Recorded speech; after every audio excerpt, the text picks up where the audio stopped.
بسم اللہ الرحمن الرحیم۔ ہمارے آقا سرور دو جہاں صلی اللہ علیہ وآلہ وسلم کا ارشاد پاک ہے، جو آدمی ایک رات بیمار رہا، صبر کیا اور اللہ تعالیٰ سے راضی رہا تو وہ نو مولود بچے کی طرح گناہوں سے پاک ہو جاتا ہے۔ اس حدیث پاک کو اگر ہم توجہ سے پڑھیں تو اس میں ایک آدمی کا ذکر ہے کہ جو صرف ایک رات بیمار رہتا ہے، لیکن شرط یہ ہے کہ وہ بیمار رہنے کے ساتھ ساتھ صبر بھی کرتا ہے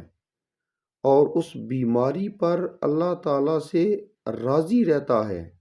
تو اللہ تعالیٰ کی طرف سے اس کو یہ اجر عطا کیا جاتا ہے کہ جس طرح ایک پیدا ہونے والا بچہ گناہوں سے پاک اور صاف ہوتا ہے، وہ بھی نو مولود بچے کی طرح گناہوں سے پاک ہو جاتا ہے۔ بعض لوگ فخر کرتے ہیں کہ دیکھو جی، ہمیں کوئی آزمائش نہیں آئی،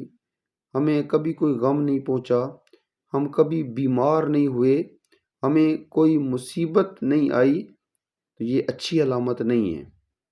حضرت ضحاک رحمۃ اللہ تعالیٰ علیہ فرماتے ہیں، جو شخص 40 راتوں میں ایک مرتبہ بھی آزمائش، غم یا مصیبت میں مبتلا نہ ہوا تو اللہ تعالیٰ کے ہاں اس کے لیے کوئی بھلائی نہیں ہوگی۔ حضرت معاذ بن جبل رضی اللہ تعالیٰ عنہ روایت کرتے ہیں، جب اللہ تعالیٰ کسی بندہ مومن کو بیماری میں مبتلا فرماتا ہے تو بائیں طرف والے فرشتے کو بندے سے قلم روک لینے کا حکم فرماتا ہے اور دائیں طرف والے فرشتے کو حکم دیتا ہے کہ میرے بندے کے اچھے کاموں کو تحریر کرتے رہو۔ تو اس سے پتہ چلا، جب بندہ بیمار ہوتا ہے تو اللہ تعالیٰ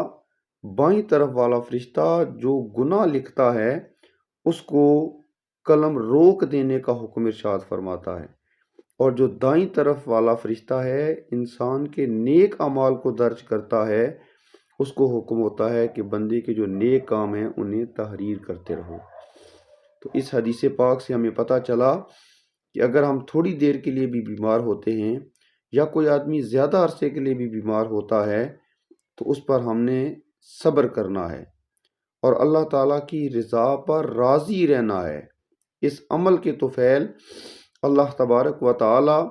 اس شخص کے تمام گناہوں کو معاف فرما دیتا ہے۔ اللہ تعالیٰ ہمیں تمام معاملات میں اللہ تعالیٰ کی رضا کو حاصل کرنے کی توفیق عطا فرمائے۔